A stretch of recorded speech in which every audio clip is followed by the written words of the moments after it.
Discretionary listener participation is advised for the following pro wrestling podcast. Ooh,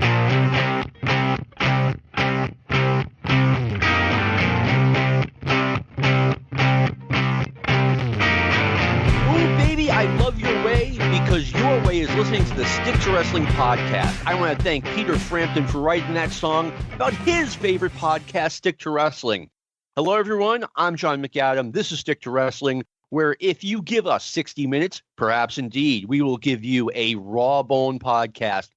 This is the only wicked good podcast out there, and it is the people's podcast. It is the Major League of Professional Wrestling podcast.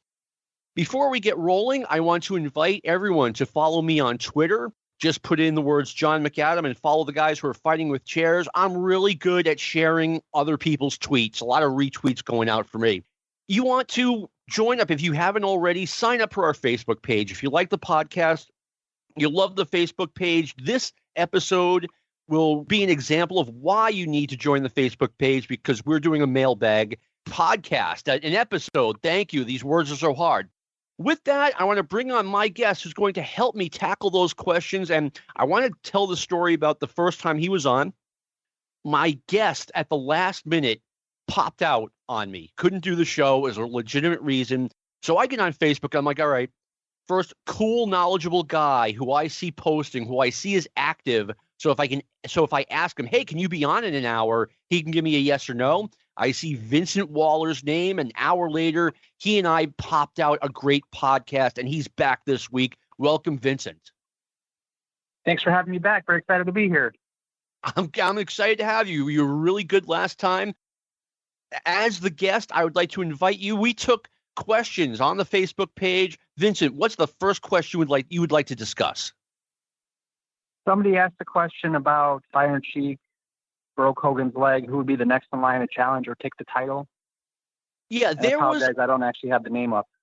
There was a rumor out there that the NWA promoters were going to entice monetarily the Iron Sheik to not lose the title, to instead go out and break Hulk Hogan's leg, which I think I don't think that actually happened. Could Sheik have done it? Probably, but go ahead, Vincent. What would you like to share John, with us? did you say NWA? Because the story is AWA, right?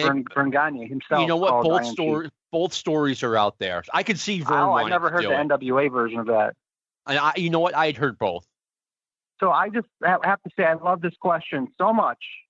You ever have a joke where the setup is the punchline? Like you don't even get to the punchline because the premise is just so much fun. And yeah. I don't mean that to like look my nose down at by any means. No, I love the question. I've posed something on one of the boards that you frequent, or one of the Facebook pages, to the effect of, if you were to you had a big budget Hollywood movie budget to make a Hollywood movie, and you had to pick one pro wrestling storyline and treat it dead serious as if wrestling was a shoot, and that was going to be the movie. And I think one of the favorite ones that was mentioned was Macho Man versus Hogan, WrestleMania 4 to WrestleMania 5, and the breakup of the Mega Powers, which is a whole nother subject, but this one's right up there for me. I mean, think about how much was at stake, right? This was 1984. Mm-hmm. Hulkamania was about to run wild, and it all depended on Iron Sheik, playing ball. So the absurdity here, first of all, is, let's say this happens, right? And the question was, who's the next person he's going to defend the title against in the WWF? So, I mean, like the fact that he would stay, right? And Vince McMahon would be like, all right, this is what we're doing. But at the same time, it's like, I can sort of understand it, because like you can make an argument, right? Kayfabe still existed. And what's Vince McMahon going to do? This just happened in Madison Square Garden, right? I mean, it's going to be hard to keep this under wraps. It's not Rio de Janeiro, right? Right. So this happened, but now I've got to get the belt off of him, and I don't know that he can just pretend like it didn't happen. So who are you going to send in? Let's suppose, before I get to that, the other thing I want to mention is like the fact that Sheik would have broke his leg. Iron Sheik was a Greco-Roman wrestler, right? I mean, like, he's a legit badass, has skills, but Greco-Roman is waist up, isn't it? Yeah. And do you ever see, Iron Sheik do Scorpion Deathlock or any kind of leg hold. I mean, he didn't have the Ken Shamrock leg breaking arsenal in his repertoire. You know what though? If I were in the ring, I'm 55 years old. I've never wrestled.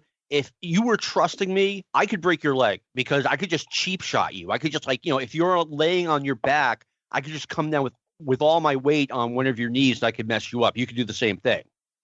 But if you're Vern and that's like paying off Mike Tyson to hurt somebody and say, kick him in the shin, Tyson. That's a good point. That's just not Iron Sheik. That was not the top end of his skill set. The other aspect of this is obviously Hogan wouldn't have been a pushover, big, strong dude, 300 plus pounds, probably legit, 6'5" legit at least, right? Maybe 6'6", 6'7". Yeah. They tend to exaggerate in wrestling, but he was a huge dude. Absolutely. He was a huge dude. He wasn't 6'8", but 6'6" is impressive. Yeah. A legit 6'6", barefoot. And, in a real fight, it's not just skill that wins the day. It's athleticism and will to win. And Hulk Hogan, to some sense, he really did have an eye of the tiger. He was aggressive at life. He was aggressive at wrestling in terms of the business, right? And if nothing else, if just to protect his brand, I think he would have he would have put up a hell of a fight. You had the story of Vern Gagne leg diving him, and Hogan got the better of Vern. It was an older Vern, but that just goes to show size and strength are a big factor, right? Sure. The story about him scrapping with Dr. D, David Schultz, and not kicking the crap out of him, but kind of neutralizing him and holding him and getting the better of him. So Hulk wasn't a complete pushover. Now that said, I think Iron Sheik kicks the crap out of him. Sheik was actually still very spry. I mean, I think a lot of people look back at him as like a cartoon character now, just because of all the crazy shoot interview. And he was a colorful character back in the day, but I mean, he had high level wrestling skills. He wasn't an Olympic champion, but he was a Olympic level of athlete, and he was an AAU gold medalist. And actually, if you look at him in the ring, I mean, he was getting up there in years at that time. He was in his early 40s, but he was still spry. It's not like in the late 80s, he had that bad ankle, and he kind of was starting to hobble around and be a little bit less mobile, less quick. But I've seen some situations that kind of told me the guy was tough as nails. Like, you remember the time Andre tossed kimchi onto his head? Yeah. I mean, that would have killed a man. That would have killed a lesser man, right? You're throwing a 300, 250-pound wrestler, which I think was probably Steve Lombardi, who was not a skimpy guy, onto your head. And, she kind of shrugged it off. So I kind of see that fight going. Well, there was another situation where he kind of awkwardly landed in the ropes. I think it was a late 70s match. But the fact that he just pops up, gets into the ring. I mean, the guy, I don't think he'd be a pushover by any means. He seemed to have held himself together. So then getting to the question and looking at the 1984 roster, I can think of a couple of names off the top of my head. First one that comes to mind, Meng was there, right? Wasn't he there as King Tonga at the time? No, he came in, or I want to say like spring or summer 1985. Okay, scrap Meng. Jack Briscoe. I mean, Briscoe, really, Briscoe was about to be there. Okay. You've got Bob Backlund right there. No, the question I specifically recall said we can't consider Backlund. Oh, okay. I did not remember that. I mean, the Briscoe brothers would be there not too long. I know Jack was getting on in years, but actually, if you look it up, he was only 1 year older than the Iron Sheik. Wow, you know what? That surprises me that Sheik was that old. I haven't actually considered how old he was at that point. But I mean, it's kind of. I mean, I get what you're saying. Like the premise of the question is kind of crazy. First of all, you have to have Iron Sheik agreeing to do this, which I don't think would ever happen. Number two, now you have to leave the belt on the Iron Sheik and figure out something to do. Well, one thing, it's like, all right, Iron Sheik, you got your $100,000. Here's another $100,000 waiting for you. Yeah, if you just do a job to someone else. What happens in real life, if this happens, is, Vince says, okay, Kaz, nice knowing you. And you just put the belt on Jimmy Snuka and say, in Rio de Janeiro, Jimmy Snuka beat him. But that's why I like the premise of the question. We're assuming that this. We're going to go out there on a limb and say there's going to be this situation where he has to just face the next challenger in the WWF, and you just think that they'd get some kind of policeman on him. I mean, that's the classic scenario, isn't it? In pro wrestling, just that's why you have the policeman guy, just in case. And that's, isn't that the story? Bearcat Wright doing the same thing to Freddie Blassie, and then they sent in Gene LaBelle. Judo Gene. Yeah. So anytime you talk about a double cross, it becomes stuff of lore, it becomes stuff of legend. Ricky Dozan, Akira Maeda, and I don't mean versus. I mean obviously Ricky Dozan was against Kimura, and Maeda was against Andre, and you have the stories from the back in the days of Frank Gotch, and so it's interesting stuff. I could talk about it all day. I'll throw a couple more names out. Wasn't Adrian Adonis there at that time? He was he was about to be back. I want to say he was back like February or March 1984, and that's a good pick. But you suffer the guy a month, and you send him in against Adrian. I don't think that Iron Sheik's skills necessarily would lend themselves to a guy that was handy with his fist. And even though Adrian got his butt handed to him in that classic backstage confrontation against one of the skyscrapers whose name escapes me. Oh, Dan Spivey. Adrian could, he must have been able to handle himself, right? He would do those fan challenges back in like Houston, wasn't it? Amarillo. And yeah, that was a real thing. He would have fans get in the ring like these big construction workers, and Adonis would just rub their faces in the mat. Well, the story that I think it was Roddy Piper or somebody recounting, and who knows how accurate this is. He'd say sometimes he'd let him take the first swing, and he'd kind of put his hands down and lean himself back into the ropes, like, kind of lull him to a false sense of security, or make him think that he's just going to tie up and then just crack the hell out of him. I heard a similar story from Dick Murdoch. I was going to say when Dick Murdoch was still alive, but that goes without saying. Although you have to consider as well, like, are you going to send in another heel, or do you have to find a face with some legit skills? I would say, you know what, you put in, no matter what, in this scenario, you put him in the next TV tapings in Allentown or Hamburg. You put him in with the best guy that you have, which, you know what, make the call to Adrian Adonis. I can't think of anyone connected to the WWF who would be a better choice. You know who might be an interesting choice, and he was with them at the time. And this is going to be like so out of thin air. I love it. Barry Horowitz / Jack Hart. Really? That guy was supposed to, he was a legit wrestling state champion in Florida. He was young. He was in good shape. I've heard the Barry Horowitz stories, like, what a tough guy he was. Hey, I love that idea because also, what do you stand to lose if Barry Horowitz ends up getting curb stomped by the Iron Sheik? He was supposed to get curb stomped by the Iron Sheik, right? So he's been curb stomped on TV for the last 2.5 years, and wait, there's more. Now you've got Iron Sheik out there getting stretched out by a jobber. Yeah. And actually, who was Bob Backlund before the WWF brought him in, or WWF, right? Some of this is just conditioning the fans to say, this is going to be our next guy, and you're going to like him because we tell you to. Backlund was over enough. We talked about on the show where we had the guest who was there, John Jantz was there when Backlund won the title from superstar Billy Graham. He was over enough. It wasn't, and they did a good job building him up too. And he had held the Missouri title before that. He was a big star in Florida. Backlund's trajectory did not look odd to me at the time. It never felt like Bob was being forced on us. But it's not like a Dusty Rhodes or somebody that's already established themselves in another territory, and you bring them in, and they were a somewhat big name somewhere else.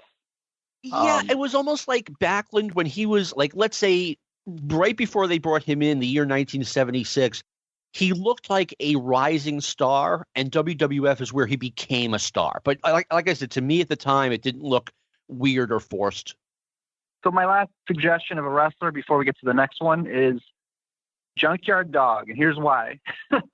Iron Sheik liked Junkyard Dog. You just you give him some medicine and some of the A to the Z before the event.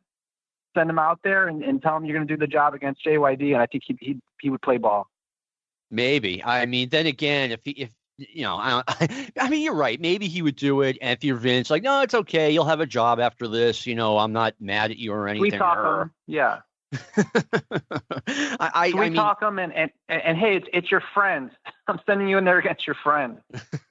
It might have worked even though JYD wasn't with the WWF at the time. JYD had the it factor. If you were to bring him up, he'd get over. Iron Sheik was a crazy character. I have a crazy Iron Sheik story, which I can't even share on the show because it's so crazy. I'll tell it to you afterward, Vince.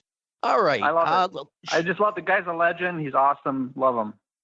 Yeah. We've talked about him on the show before. I mean, I remember the match you talked about when in 79, when he went out of the ring and practically landed on his head against Ted DiBiase. I mean, he was good. That's all I was going to say. It was Ted. Yeah, that was a nasty bump. Yeah, he landed like right on his head, and it looked like he did it on purpose. All right, and one of the things I love doing these shows because we're always talking about something that at least one person definitely wants to hear about. We get so many good questions. Now, I'm not just saying that to say it. Like, we're just not going to get to all of them. I apologize for that, but we'll do one of these like once every month. Sean Olmstead asked today's what if question. What if after winning the WWF title, Andre does not sell to Ted DiBiase, meaning does not sell the title? Does he have one more match with Hogan at WrestleMania 4, or does he feud with DiBiase leading to WrestleMania 4 instead?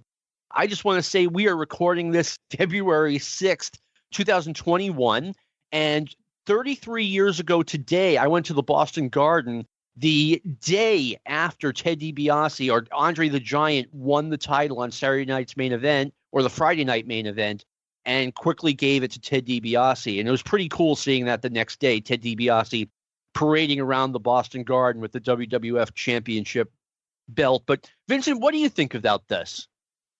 Well, I have a lot of thoughts about it. First of all, it's sad to me that DiBiase even get to keep the belt. He's not. It's questionable if he's an official WWE champion in the lineage.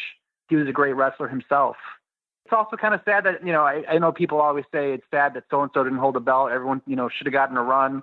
But that's precisely why the belt is as special as it is, right? Yes. But I like the scenario. My question is, how do you tweak the storyline? Are you still going to keep the two refs and the bribing? And then, what's in it for Ted DiBiase? He's just looking to advance Andre's career and make himself a glorified wrestler manager. How do you do it without turning Andre face, right? If Andre is just, yeah, I took your money, but I'm keeping your belt too. Now you have a face Andre and you don't have a reason for him to face off against Hogan. So I think you'd have to tweak the story. There's a way to do it, I suppose. I really like the chemistry between Andre and the $1 Million Man, Ted DiBiase. It was just very cool. Although Andre with the broomstick makes a great tag team. He was such a force of nature. Yeah. I guess we can't beat around the obvious of, Andre was advanced in years and was slowing down. So, I mean, how much could you do? And, how much of a schedule could he wrestle as a champion? And if you're doing this, and how long was this before was it WrestleMania 4? Yeah, it was about a little less than 2 months before the WrestleMania. Okay, well, it can work then, right? Because you can just protect the hell out of Andre, have him make, some TV appearances, but not really wrestle, right? He didn't need to wrestle. I think it would sell huge. I mean, WrestleMania 3 sold huge. I thought Andre still looked strong in WrestleMania. Andre, it was incredible because even, he was suffering and in pain, but as a mark at the time, watching it just through kayfabe eyes, I had no idea whatsoever. I just, all that stuff to me made him seem more formidable. The fact that he was never tanned, he looked almost like a corpse, but it made him look like an ancient, just megalithic creature, Yes. The huge head, the tiny teeth in his mouth, the deep voice. Yeah. And actually, when I remember years after the fact, this was like late 90s, watching earlier like videos of Andre and thinking at the time that Andre actually looked worse than he looked at WrestleMania 3 because I wasn't looking at the fact that he was more mobile and spry and physically able. He had this big old gut. Yeah. He had this huge beer gut. And at least with the back brace, I couldn't tell he was wearing a back. It actually worked as kind of a girdle, which that's sounds terrible now. He looked so bad in 85 and 86 because he was so overweight, and that kind of hit it. And you think the back surgery kind of alleviated? I mean, when I look back at the time, he was decent. I mean, he had I think he had a match with Macho Man around the time. And of course it was like a Saturday Night's Main Event. It was very, he was very well protected. They had a lot of, interference and stuff to just keep his interaction limited, but he didn't need to do a lot. The fans were conditioned to just be like, this is Andre. And his 2 mile per hour punch, it feels like, getting hit by a bus going 2 miles per hour. So just, don't think that just because it looks slow, it's not, he's not doing massive damage. No, a lot of people make a lot out of the fact that he wasn't really 7'5", but he really was 6'10", 6'11", and he took up a lot of space. You believe that Andre the Giant was a dangerous man, and in real life, supposedly, he was very dangerous if you got him riled up. Oh, yeah, absolutely. Imagine if he gets a hold of you, it's going to be a problem, and I think Bill Watts said it best in his book. Bill Watts talked about everyone's toughness, right? Since he was the toughest guy ever. But he said something like, Andre wasn't a trained shooter, but, at his size, 7 feet, 500 pounds, you weren't going to just walk up to him and kick his ass either. No, absolutely not. I think they booked it perfectly. I thought the twin referees angle, how much was the plastic surgery? I thought that was phenomenal. And it was something, I know a lot of wrestling traditionalists didn't like it, but I'd been a wrestling fan all my life and I loved it. However, if I'm the booker and Vince McMahon says to me, look, you have to book an angle where Andre wins the title and then refuses to give it up. Well, I don't do the twin referees thing. I do some other kind of screw job. And I just have Andre look at the belt, look at Ted DiBiase, look at the belt, and just say, all my life I've worked for this. I'm not giving it up. And would get a big babyface pop. You could have Andre as kind of in the middle of a babyface turn, wrestle Hogan at WrestleMania 4. Hogan regains the title. Andre shakes his hand.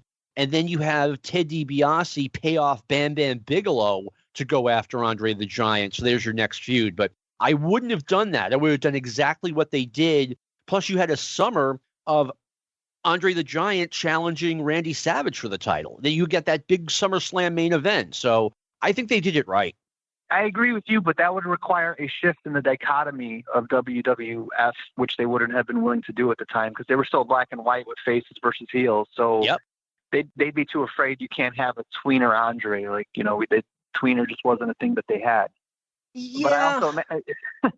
But also imagine the pitch in that room, right? Like, I can't believe they pulled it off as well as they did. We're going to have twin referee, allegations of plastic surgery, paying off the ref like that. It's a very ambitious angle and look at, they pulled it off great. And that's what the highest rated thing of all time on TV and NBC. Wasn't it like a 12.5 or something crazy that you'll never get again?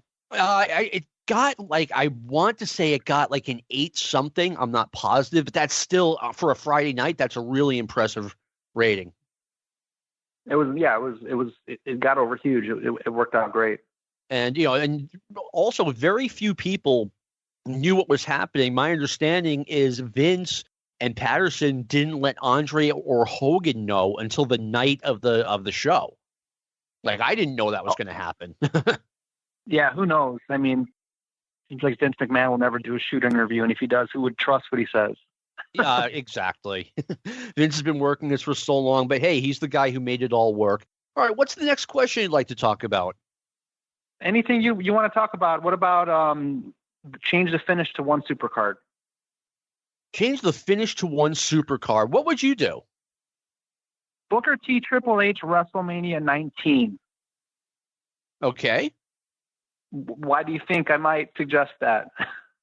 You know what? I'm going to be honest with you. This was during like a 5-year period where I was not watching WWE. Well, let me tell you why you weren't, because Triple H was just stinking it up. And I don't mean to come off like a Triple H hater. The guy obviously respects the business, has learned the business, has married the business. Hardworking guy.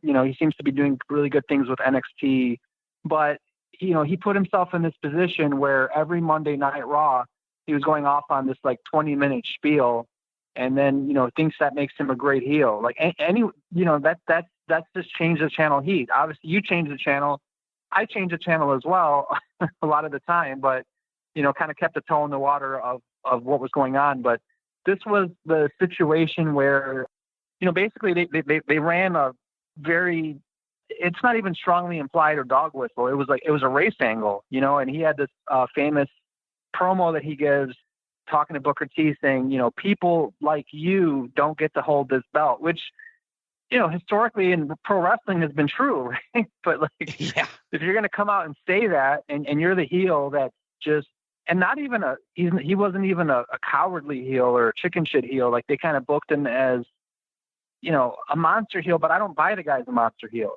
You know, like he's not that, you know, I'm sure that the Iron Sheik in his prime would break his back and make him humble. So I couldn't buy, and I love monster. I love having a diversity of heels. Don't get me wrong, but it was just for years and years and years, the WWF or the Northeast Territory or the WWF or the Capital Wrestling or WWE, you know, it was built around strong faces, right? Like you had Bruno, and you'd have your transitional heel, and then you'd have Pedro, right?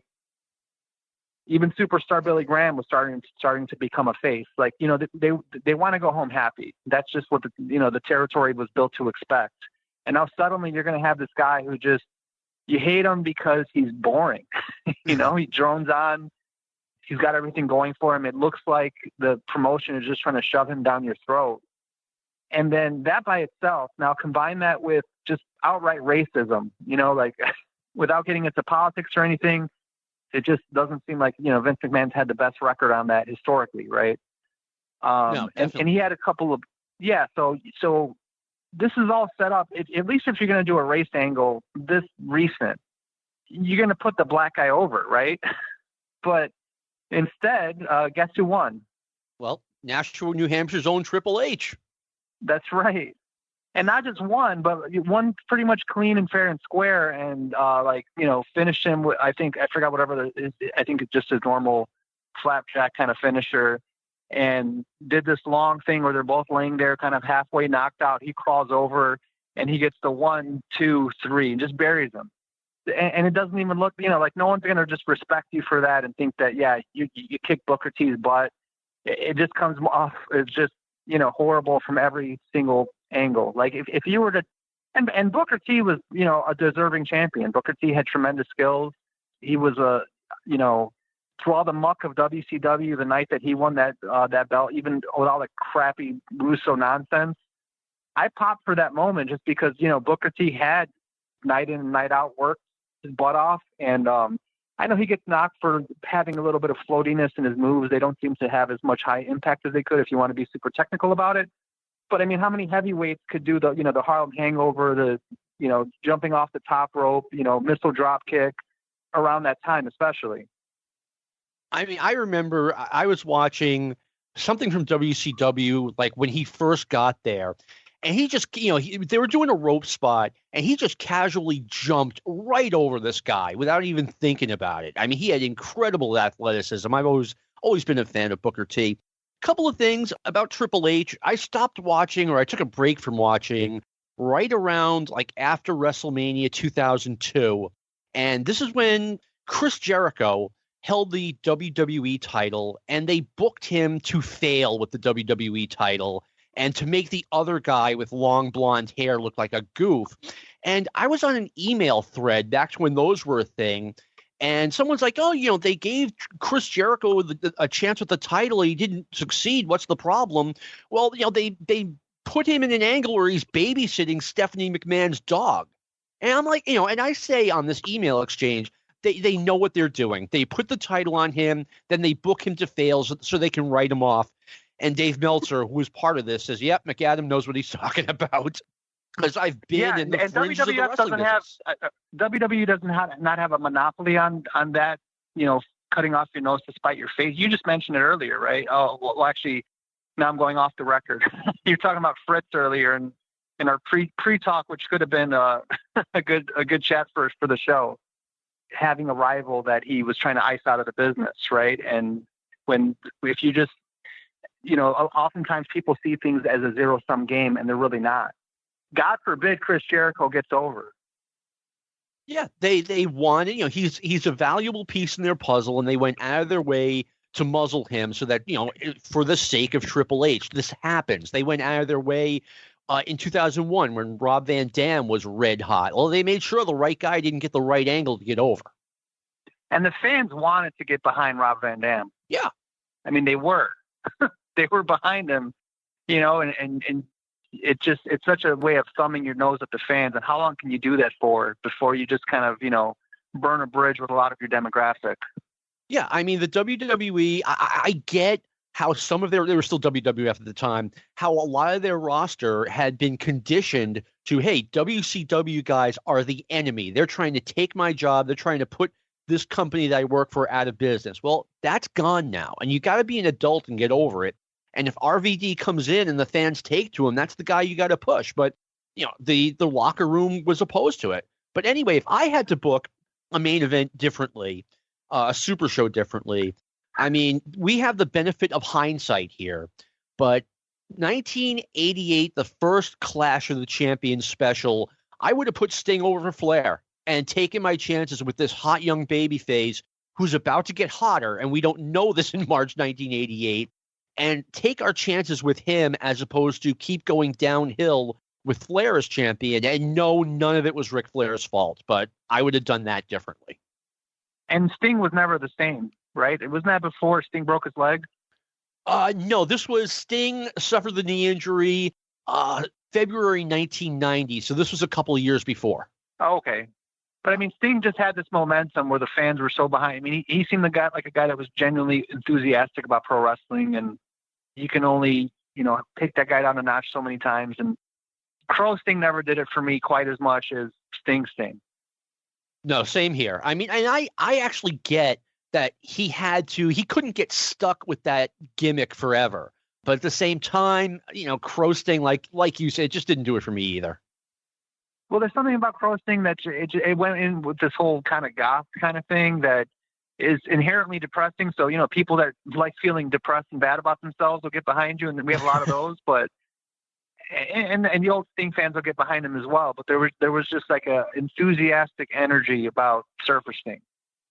Yeah, I remember when Sting finally started growing his hair out. He went with like a darker hair look. I was like, good for him, because he can't. He would have fallen into the same pit as the Road Warriors. Like, okay, it's 1998, and we've got these 80s guys out here, and it wasn't cool. Hey, John, for the next question, can we do other faces that could have replaced Hulk from 84 to 87? Yeah, sure. I don't think there was one, but who would you have gone with? It's just always a fun topic. I mean, I mentioned him earlier, but I'm gonna say Junkyard Dog. I don't think he would be my top three, but who would be your other two guys? JYD was over as hell, and I know he had his demons, but he lasted there as long as he lasted anyway, right? I mean, he lasted about 88. Yeah. But the other guys that come to mind, Roddy Piper. Good point. He was over huge, as a heel. Fans wanted to cheer him. They were cheering him anyway during this period. I mean, he did turn face, around 86? Right after, very early fall 86, yeah. Yeah, never got to hold the big belt. Definitely deserved it. I mean, he's a definite icon of the business. One of the, Mount Rushmore of greatest promos of all time. I agree. Paul Orndorff. I'm going to say Paul Orndorff. Paul Orndorff would have been really good. Yeah, just as an anti-hero babyface, you could have been Stone Cold before Stone Cold. The real Stone Cold before Stone Cold is obviously David Schultz, but I'm saying if you're going to have a guy that is just, and I don't think he's a natural, he's a great heel, but Jake Roberts made this great point one time where he believes that the cowardly heel is the only way to go, because if you don't cheat, he said something like, then you're just a badass. Like, well, why am I going to boo a badass? Now, I disagree with Jake about that, but I think he's got a point in a sense, but there's nuance there. I think Vader works as a monster heel. I think, Tom Brady works as a monster heel, right? Oh. Switching at the risk of not sticking to wrestling going into the Super Bowl. I mean, just, the guy is, pretty boy, wins all the time, like has a great life, married to a swimwear model. He's not a cowardly heel. He's not actually like bad at football, but you still kind of hate him. Maybe you don't, but I don't. I shouldn't. But you know what I mean? Like you've got those guys, maybe, Shaquille O'Neal back in the day, right? Like, well, he's not very skilled. He's just tough because he's so big and strong and good at what he does. But he's still, a lot of people didn't like him at the time if he's beating your favorite team. So I think there is such a thing as a monster heel, but when it comes to Jake has a point that if the guy is just a badass, like, yeah, the fans are going to get behind him. And Paul Orndorff is a natural badass. Well, one quick thing. I always loved Shaq. I loved having broken down old Shaq as a Celtic late in his career. I thought was really cool. Orndorff was a really good babyface in Georgia and Mid-South. He came across, I've said this on the show before, but he came across as a legit badass babyface athlete. So he would be under consideration. But my three guys, number one would be Hacksaw Jim Duggan. I was going to mention Jim Duggan. Okay. He would be my number one if you couldn't get Hogan. And none of these guys would be as effective as Hogan. Number two would be Kerry Von Erich for obvious reasons. Number three, and I have said this before, if I'm running the NWA in 1985 and I'm like, okay, who's the guy to bring in that I can say, okay, this guy's better than Hogan?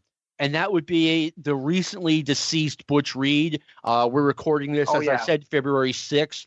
Yesterday, we learned of Butch Reed's passing. Very sad occasion. And if I'm the NWA, I'm like, look, you think Hulk Hogan, make Butch Reed your champion and say, okay, you think Hulk Hogan can take this guy on in a fight? Let's find out. Butch Reed was such a scary dude. Like, just the energy he had, and it came across in his promos. And, no, he didn't seem, maybe I missed it, but he didn't seem like he had the promo range like Flair. He could do just a calm promo, and then he could do the screaming his head off. Butch Reed tended to do the screaming his head off, but I believe that dude. That was a scary guy. When I saw him first time I saw him in Georgia in 1981, I'm like, this guy is huge and he's a great athlete. And I think he could have had a better career, but he had a great career, and Butch Reed will be missed. All right, let's go to Brian Crawley. Has a really Before good we question. do, can I throw out another name for the other faces that could have replaced? Oh, and yeah, this is sure. a Hail Mary long shot. You're gonna maybe mock me, but Rocky Soulman Johnson. Rocky, I'll tell you something. Rocky was over out here. I mean, I was here, he got here fall of 82, and, all of 83, the fans ate him up. He had a big feud against Morocco. He had a big feud against Piper. That's not a bad choice at all. His partner, Tony Atlas, had his own issues and kind of fell off, but Rocky wrestled till 91. He was really over with the fan base. He looked like $1 million. Very athletic. Not the most electrifying promo, but as the son would become, but a hell of a better, to me, much more entertaining and a better worker in between the ropes than his son ever became, in my opinion. I'm a big Rocky Johnson fan. I think it's hard to compare anyone to Dwayne Johnson. I mean, The Rock was something else, and I think I've told the story on the show before. I remember seeing him on Saturday Night Live, and I don't want to say it was the beginning of 2000, and that was the first time I ever said it, and I was right. I'm like, this guy is going to be too big for the wrestling business. He's too talented to just be a pro wrestler. He's funny. He can sing, for God's sake, and I was right. He's like the biggest movie star out there. He's a tremendous. Love the guy. I would rather watch his dad wrestle personally. That's cool. I was a big fan of his dad. Make no mistake. All right, now I like this question. Brian Crawley, what happens if Jimmy Snuka is arrested for the murder of Nancy Argentino? How will this impact wrestling and the WWF? Any thoughts you'd like to share with us, Vincent? I think they just would have pretended like it didn't happen. I mean, it wasn't the information age at the time. I think it kind of ended up being a dark cloud in his career anyway. I think that's the reason they stopped pushing him. At the time that they stopped, he was huge in 83. That's the thing. They didn't stop pushing him. They did not? No, he was, this happened. I disagree. Think about the famous match, wasn't it, where he jumps off the top of the cage against Backlund. Morocco? Oh, okay. No, you're right. It was Morocco in 83. Yeah. Nancy. Morocco kicks out of that, doesn't he? No, what happened? Yeah, go ahead. What happened in New York and Boston, I got to see it live in Boston, was Snuka drop-kicked Morocco and sent him flying through the cage door, and that was the end of the match. Then Snuka grabs Morocco, beats him up some more, and then jumps off the cage when the match was already over. But you could have made that a clean finish. It's a subtle little thing to do that I think took away his momentum. And I think, it could have, instead of Hulkamania, it could have been Superfly Mania. The guy was so over, so huge. And I think they just kind of did a little subtle, edge him out of the picture. Well, I mean, they did once Hogan got here. I mean, but Snuka was never going to be what Hogan was anyway. I mean, I really think that at the end of the day, it really, whatever happened, that's the best way I can put it. I have a pretty good idea what happened. It didn't derail his career at all. It was like it never happened. I never heard about it until I got the Observer. And then it took like a year for me to hear about, wow, Snuka probably killed his girlfriend. But think about this, John. I mean, how many years removed from his career, or from his pomp, Bruno Sammartino's coming back and still kicking everybody's butt, whereas, Snuka would come back and just get stomped by Undertaker at WrestleMania. Snuka, the real legends they never quite got jobbed out that hard. No, they didn't. But we're talking, like 7 years down the line, and Snuka was just a name at that point. You're right, Bruno. They never asked Bruno to do it. They never asked Hogan to do it. Hulk came back and stood toe-to-toe with Rocky Johnson, that many years later. Yeah, I think it took the wind out of Snuka's sails, and he could have. To me, he gets remembered as more of a legend by people that were around at the time than in any of the official literature for the last 20, 30 years. I was thinking about what you're saying. Like, did they pour cold water on Snuka? I have, ever since it happened, I think that Piper's Pit killed Snuka. I mean, Barati just did too much for too long against Snuka during that Piper's Pit. And you're right. Maybe that was their way of pouring cold water on Snuka. Like, maybe they knew that this was going to derail him. They didn't have to play it that way. I mean, he could have just shaken it off and looked at him and, did a Superman comeback. I mean, I talked about it on one of the 605 specials. Decisive. I mean, what was his feud against Roddy? I mean, he actually pinned Roddy, right? He's one of the few people that did. Once in St. Louis, and I think that's before the feud started, but I'm not sure. But exactly. You could have given that narrative differently, where he comes out the victor in a big stadium show or something. I think they definitely did pour cold water on him. I mean, and as a person, as a human being, I understand, but as the character that he was, and the business that you could have done still, that's a separate argument to me. The more I think about it, the more I think that it was a coincidence that they didn't realize that the Piper's Pit was going to cool Snuka off as much as they did. I really think that what happened was the WWF was like, all right, he got away with it. Let's move on. Interesting, yeah. So I think Vince McMahon might have. I mean, he's a sleazy guy as far as but as far as promoters go, he's probably one of the classier ones. I think he probably felt uncomfortable about whatever role he had in helping grease the wheels of injustice. All right. Well, I mean, to answer the question, if Snuka had been arrested and theoretically jailed, if he's arrested for murder, he's going to sit in jail until the trial happens. I mean, you would think, pardon the pun, but he's a flight risk. I think I'm not exaggerating here. I think that this could have, worst case scenario, it could have killed the wrestling business. And I'll tell you why. Let's say the story gets out. It's on the front page of the Boston Globe. Wrestler Jimmy Snuka jailed on a murder charge. It's on the front page of the paper in Baltimore, Pittsburgh, New York, obviously, Philadelphia. There might have been, now that would be bad enough because Snuka was a huge name. So that could have been enough just to kill the WWF, literally kill it. But then you have a reporter somewhere, let's say on ABC News, hey, let's take a look at this wrestling business. If that spark set off a fire, like the wrestling business was going to be in trouble because it's a business you did not want properly investigated. And if that were to happen as an offshoot of the Snuka thing, the whole business is in a lot of trouble. But John, how many exposés happened anyway around that time, and it didn't actually hurt? If anything, it seemed to help the business. And also, the WWE at the time, or F at the time, they weren't the character as they are now. They were just kind of in the back. They were a facilitator of matches. Right. I think they could have successfully distanced themselves, just like they could, be held not accountable when they would do things like report that superstar Billy Graham was dead.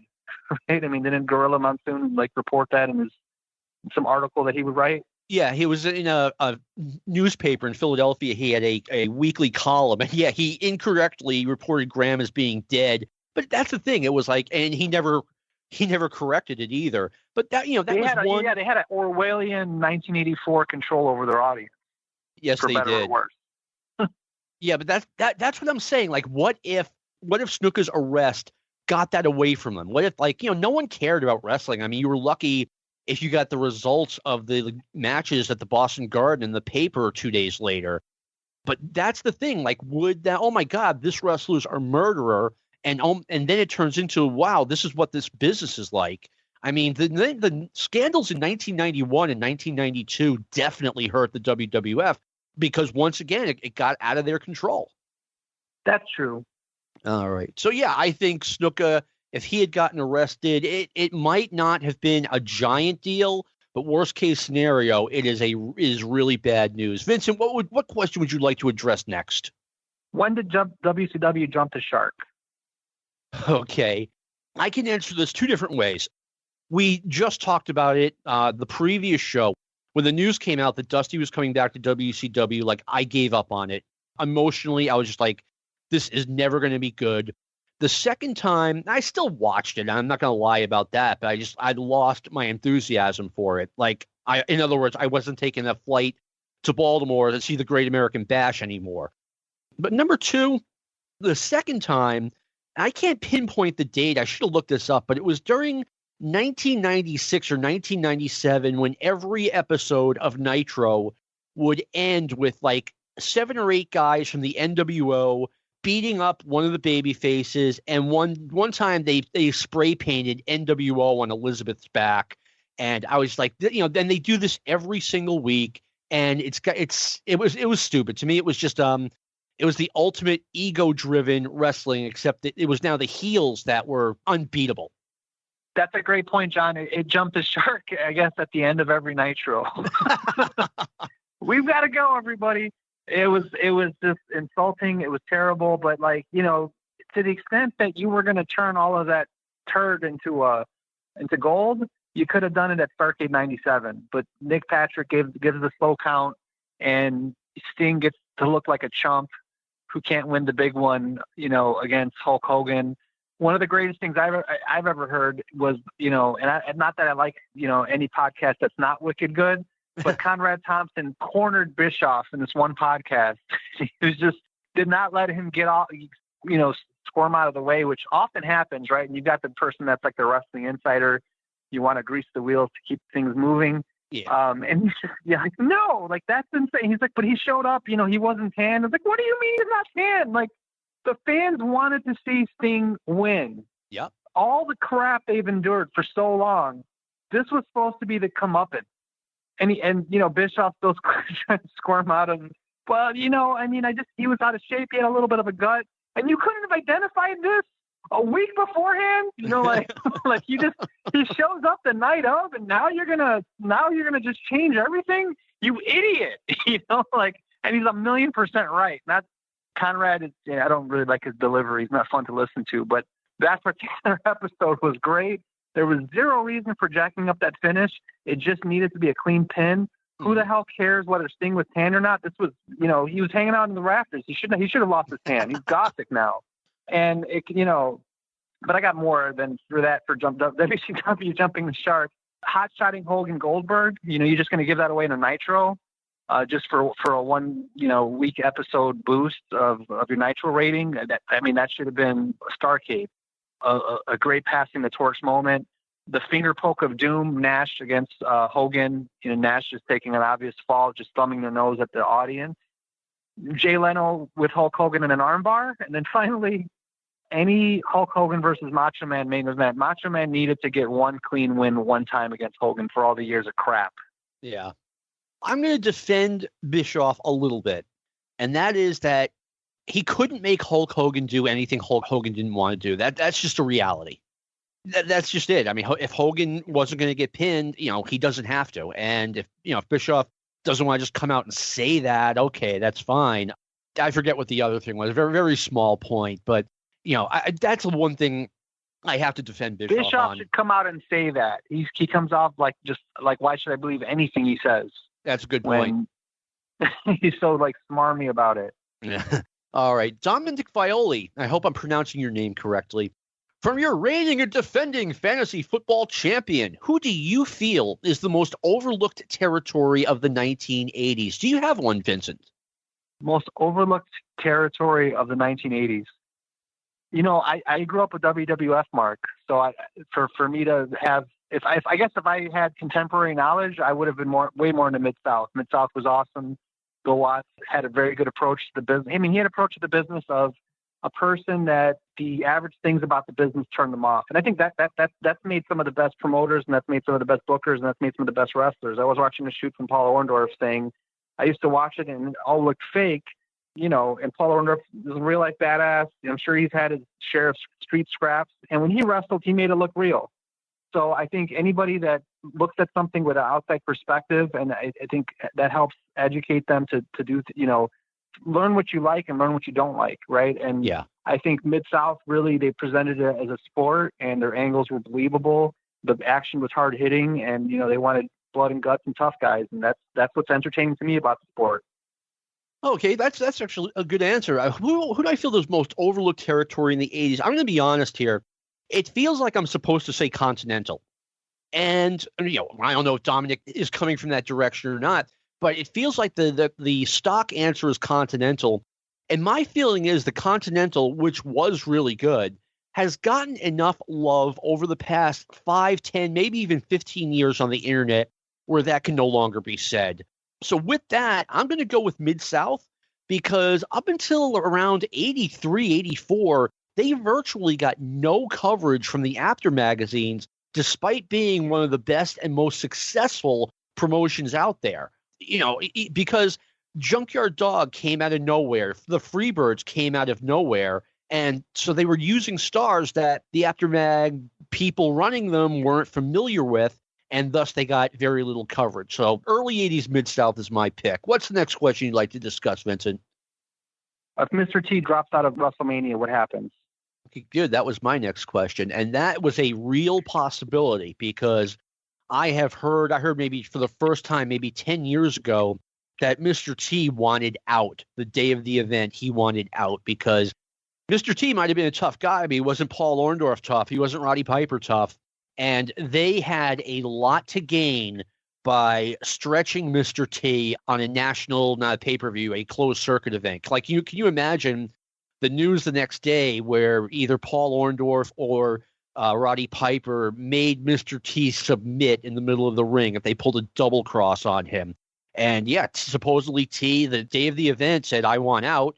And that, you know, Roddy Piper and Paul Orndorff talked him into, no, we're not going to do anything like that. That's not what's best for the business. And T bought it and he showed up. But, I mean, if he dropped out, that would have been a major, major blow to the WWF. If we got there the day of the Worcester Centrum, when we saw it on closed circuit and they said, Mr. T has pulled out of the event, he has chickened out, and instead it's going to be Hogan and Junkyard Dog. Like, I bet a lot of people would have asked for a refund. I mean, a lot, meaning probably half the people. And the other half would like, well, we're here anyway.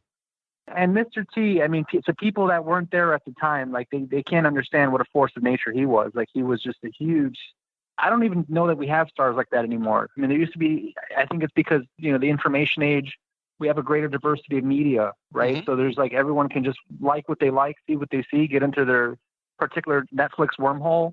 But there was 83, everybody loved Sylvester Stallone, right? He was a megastar. Yeah. 84, Mr. T was like lightning in a bottle. Yeah. So I think it would have been devastating. But it's not an unreasonable fear from Mr. T, because I think Mr. T was a reasonably tough guy. I think, not to say that he was just going to get his butt kicked, but he was going to get his butt kicked by a Paul Orndorff. I mean, I get the sense that Mr. T, apparently he had some amateur wrestling background. Like, he could probably take care of himself. He was in good shape, but not everybody has the fighting spirit. And Paul Orndorff seemed like he wasn't afraid to mix it up with anybody at any time. Even if he's in his flip flops, I mean, he flattened Vader in like a couple of seconds in a backstage incident, and he was, way past his prime. I think it kills Vince McMahon's business for a while. I think of Ali Inoki, right? I mean, that was like, it went over like a fart in church. And from what I understand, like New Japan, it took them a long time to get the fans to come back. Yeah, I had heard that as well. I mean, the Ali Inoki fight, which I was 11 years old when that took place, and it was not a mainstream event. I mean, it got a tiny little, like half a page coverage in Sports Illustrated. And this is Muhammad Ali in 1976 we're talking about here. And everyone just kind of laughed it off. WrestleMania, Mr. T at WrestleMania, to use one of my expressions, you could not get away from it. There was no way you did not know that Mr. T and Hulk Hogan were fighting two of the bad guys at this thing called WrestleMania. It was all over the place. And by the way, I think people got their money's worth. I mean, if you go back and watch that match, and I think Roddy Piper in his book takes credit for this, and I don't have a reason to doubt that they would have sat down and talked it out, and he could have pitched the idea where, he said, let's not have Mr. T throwing punches, and let's keep it amateur. It looked good. It seems like the fans went home happy. I was at the Worcester Centrum, and everyone was happy with what they got. And, hey, it wasn't all, 10,000 smart fans. It was just 10,000 run-of-the-mill wrestling fans. And everyone got what they paid for. That what was advertised was what was delivered. All right. It wasn't just a matter of getting him in the ring. It was getting him through the match. Yeah. By the way, I love Roddy Piper. He's one of my favorite wrestlers of all time. And his book is a work of fiction. There's so much obvious garbage in there. This one really stood out as just a work of fiction. Sorry, Roddy. Christian I don't Bodie. blame the guy. I mean, I think he's had a colorful life. He's had a lot of hits in the head of different types. So I was going to say different types is a good way of putting it. All right. Christian Bodie asked, what happens if Ted DiBiase doesn't go to the WWF and instead winds up with JCP in 1987? I mean, my short answer is Ted DiBiase still having a lot of sleepless nights. Why do you say that? Well, I mean, he achieved huge success as the $1 Million Man in the WWF. He got the gimmick that, according to Pat Patterson, if Vince McMahon were a wrestler, this is the gimmick he would give himself. He became a national star. I think if he wound up with JCP, you know what? I don't think they would have used him properly at all. I think he would have gotten like the same kind of push Steve Williams got, which at the end of the day wasn't a very good one. And that's unfortunate. It's probably true. And that was going to be my answer as well, that he was going to go as far as you let him. He had all the tools. He was well seasoned. He was in his prime. He's top flight at absolutely everything he did. When I go back and watch him, I'm just like, man, this is a guy that can carry the ball. Yeah. He looks so comfortable in the ring, cool, calm, collected, comfortable on the microphone. And yeah, he took a gimmick that was such a cartoon gimmick and he made it work like nobody else possibly could. I agree with that. I think his ceiling was pretty much the $1 Million Man. And what's amazing about Ted DiBiase too, his physique, he didn't look like a bodybuilder, but when he stood next to one, he didn't look like he had anything to be ashamed of either. I mean, he had size. He was quick. He never seemed like he was out of breath. He was a tough dude. There's a great match he has that it's on one of those, I'm not sure if it's in the Coliseum. It's not widely publicized, where he has this match against Macho Man. Macho Man's the champion. Macho Man starts the match, and he does basically a Superman punch. He comes out of the corner, just, Macho Man, he's crazy. He seems to just punch him flush in the face, apparently breaks his nose or something, and Ted DiBiase just rolls out of the ring, and there's just blood gushing all over the floor. And Ted DiBiase gets back in there, and they have a 30-minute, 4.5-star match. I don't think I've ever seen that match. Wow. I believe it because the ones that I have seen, like the Madison Square Garden matches, the Boston Garden matches between DiBiase and Savage, are all right around 4 stars, sometimes 4.5 stars. They were really good together. I think it's on a tape I bought from you, actually, back in, I think didn't you sell tapes years ago? And before, yeah. I think before we met, I could have just forgotten about it. Yeah, I bought like a 7-tape, basically Macho Man's entire career compilation and watched it all. I remember making that compilation. I really do remember it. And it was, the best of Randy Savage. And I was just like, it was funny. I had forgotten how good he was. Or no, let me rephrase. I had forgotten how great he was. Oh, yeah, absolutely. I mean, I was always got to bring up Brandon Rice. And Brandon is not exaggerating. I mean, there's an argument for Macho Man to be greatest of all time because he had all the tools, incredible charisma, incredible talker, an incredible worker. And he went in and kept that work rate in an area that, would work you to death. I was just talking with someone maybe a week ago about the scenario where, and this is true, Ted DiBiase was supposed to win the WWF title at WrestleMania 4, and they had to change the booking. And I was like, and then they were going to put Ted on the road defending the title against Savage. And, as much of a fan as I was of Ted DiBiase, Macho Man is the guy who carries this. He's the baby face. He's the draw. And Ted DiBiase, he's kind of more the co-star than anything. Yeah, as great as DiBiase was, I mean, Macho Man's in another echelon. And I have to think back to, Dynamite Kid said something in his book that I think kind of rings true, that Ted DiBiase for a heel didn't have like the nasty streak that you want to see in a heel, where Macho Man always, he just cracked you just because. Macho Man definitely had that. Yeah, I agree with you. I mean, Randy Savage was special, and the idea that he was hidden in Lexington, Kentucky for as long as he was, it's just kind of sad. But he came back from it. Everyone knows who Randy Savage is. Before we rises to the top. Yeah, to say the least. And to think that, in the middle of a wrestling war, any promoter could have had this guy, and he just winds up like falling into Vince McMahon's lap. It's unreal. Yeah.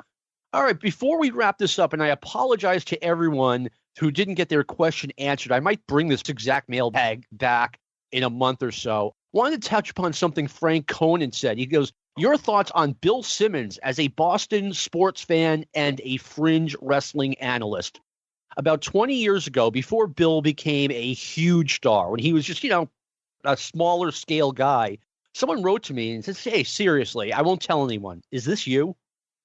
I had to tell him, no, I'm familiar with Bill Simmons, but it's definitely not me. That's how much I resembled Bill Simmons 20 years ago. And finally, I want to get your thoughts on this. A non-wrestling question from the guest from the past 2 weeks, Jace Nacarado. What's the most egregious topping or condiment ever to go on a pizza? Don't say mayo because it's fantastic. Don't knock it until you try it. Have me on a segment defending it. Vincent, what is the most egregious topping or condiment ever to go on a pizza? Pineapple. I'm a Chicagoan, born and bred. It just offends my sensibilities. I very much believe in Chicago pizza as the best, and I'm very much just cheese sausage, sometimes pepperoni, sometimes green peppers. Just have good ingredients. Okay, yeah. I actually love Chicago pizza myself. The most egregious topping or condiment, believe it or not, I'm going to say pepperoni because I don't like pepperoni, and it's the most common condiment to put on a pizza. So that's my question. They says, don't say mayo because it's fantastic. Jace, I hate mayonnaise. I hate it. I mean, I will use a tiny little bit of mayonnaise if I'm making a homemade tuna sandwich, but otherwise keep the mayo away from everything. I hate mayo more than anything in the world. Don't put it on my sandwich. I would rather have I agree. A capital insurrectionist on my sandwich than mayo. I'd rather have mayo Zumhoff like on my sandwich. What's that? Buck Zumhoff. Yeah, mayo also just seems like it curdles pretty fast. But I think, pepperoni, when it's bad, it's really bad. It's sitting there with a well of grease sitting there. I get it, but good Chicago pepperoni, it's a different story. All right, I'll have to check that out at some point. Vincent, thank you for taking the time to being on Stick to Wrestling. It has been a wicked good podcast. My pleasure. Love the show. I've heard them all except the very last one about Terry Funk. I'm about to listen to that shortly. Okay. And I want to thank our fabulous producer, Lightning Lou Kippelman, for all the great work he has done for the show. I want to thank everyone for listening. We'll see you next week. And this has been a production of the Arcadian Vanguard Podcast Network. This concludes our podcast day.